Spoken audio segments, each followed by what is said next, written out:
A couple weeks ago, I had dinner with some friends, and one of my friends, he's actually only 54, and he was in great shape, but 2 years ago, he had a stroke.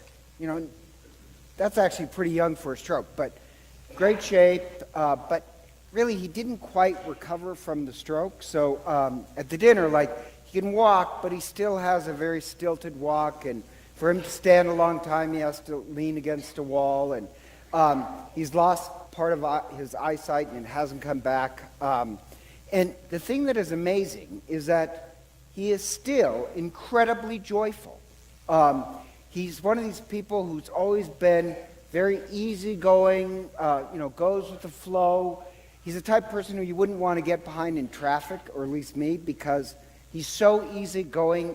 He's always going below the speed limit, which drives me up a wall. But always easygoing, incredibly joyful, even after the stroke. Still just loves life. The only thing the stroke really did was make him a little bit more humble and far more compassionate. But he's still hoping his health will recover, that he can go back to work, and just amazed how joyful he is. And so at the dinner, some friends pointed out, they said, if anybody was going to have a stroke, they said, we thought it'd be you. Me.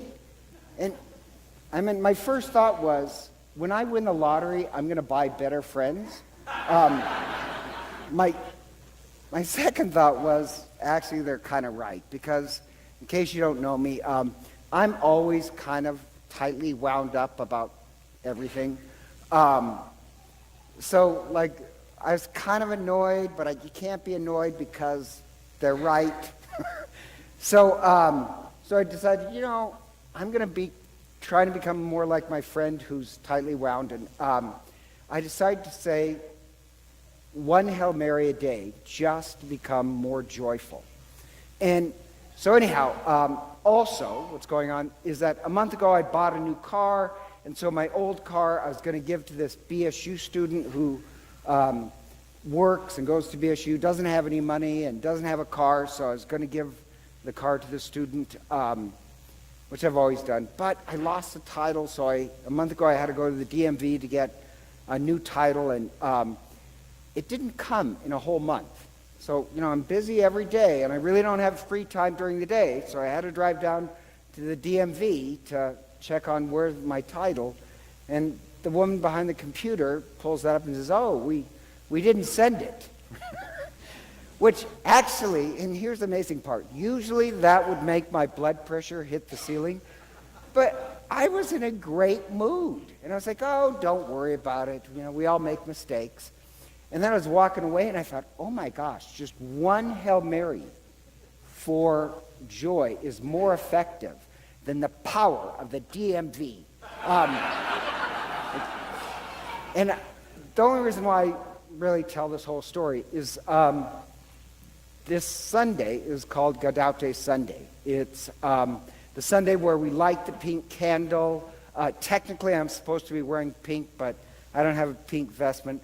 Our deacon does have a pink vestment, but, Mr. Fancy Pants is too good for pink. But just kidding. But we light the pink candle. And we light the pink candle, but think about this. It's a prayer for joy.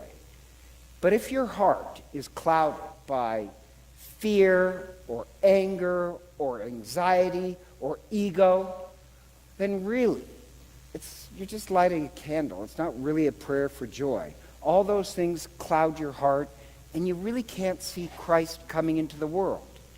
And the gospel, Jesus asks an important question. The question is, what do you see? When you look at the world, what do you see? Because if you're too driven by anxieties and anger, really all you'll see is more problems. And the twist is, he asked John the Baptist, who's in prison. John the Baptist is in prison, really, for just being moral. And he's wondering, is Jesus the Christ? And so he sends a message. And Jesus basically returns with a question, what do you see? The blind see, the deaf hear, the lame walk, The rejected are welcomed. And John the Baptist, just, when you say, what do you see? Really, he can truly say, I see injustice and cruelty. I'm about to be executed. All of life is going to hell in a handbasket. And yet, John the Baptist gets it. This is, if you can have a little joy, you can see really broken lives being healed and the earth blooming. In John the Baptist, yes, there is darkness in the world, but he sees the light. And what he recognizes is the prophecy of Isaiah, which is the first reading. And Isaiah is kind of in a situation like John the Baptist, in that really the world is falling apart. The country is being destroyed, there's war, everything's at a loss. And Isaiah gets this vision of the Messiah coming. And the vision is kind of important because everything is lost. And there's this talk about the vengeance of God. And you know what the vengeance of God looks like when Isaiah sees the coming of the Messiah? God is not going to act angry and add more cruelty to the world. The vengeance of God is the opposite. Instead of adding more misery to a dark world, what the Christ will bring is compassion, healing for those who are blind. Deaf will hear. The lame will dance. The earth will bloom with beauty. And so what Isaiah sees is compassion and beauty, not more anger in the world. And my point being is this, for both of them, this weekend, the church, we pray that we have the eyes of John the Baptist and Isaiah, that yes, there are problems in the world, there's darkness in the world, but with a little bit of joy, you can see the light coming into the world. So we Catholics do this amazing, amazing thing. Think about this. Throughout the world, we're about 22% of the world's population, not including the Orthodox. So billions of people this weekend and this week, we're lighting the pink candle and praying that our lives really have some joy in it. I just find that amazing. In homes and churches throughout the world, people are praying and making this promise that their lives will have some joy. So despite the cold and darkness of the world, we see the light coming. And that's actually kind of amazing, because if you look at a lot of religious people, I know I'm like a lot of religious fundamentalists, when they say Christ is coming, it's always with this vengeance of vindictiveness. That when Christ shows up, he's going to show up with a bad attitude. Or, no offense to Mormons, I like Mormons, but if you read the Book of Mormon, when Christ comes to America, he starts destroying cities. The image of Isaiah is the opposite. The eyesight of John the Baptist is, yes, there is darkness in the world, but God's vengeance doesn't add more misery. It adds compassion and beauty. And all we have to do is practice a little bit of joy to see it coming into the world. And so, like St. Philip Neri, what he said about his parish, he said about the entire church, where, you hear the church is supposed to be the house of prayer, but in his parish he called it the house of joy. That he wanted, if you came to his parish, you felt people whose lives were filled with joy. And I kind of hope the same thing for Holy Apostles. That really anybody who's visiting here, what they feel is our joy. Yes, we're not blind. We know there's darkness in the world. But we radiate joy. It helps us see the light coming into the world. And personally, I kind of think, how dare some people light the pink candle? It is prayer and promise to be joy, and all they add is misery. And there's a story of Groucho Marx. He was a famous comedian. Groucho Marx was in this restaurant, and this priest walks up to him and says, Mr. Marx, thank you for bringing so much joy into the world.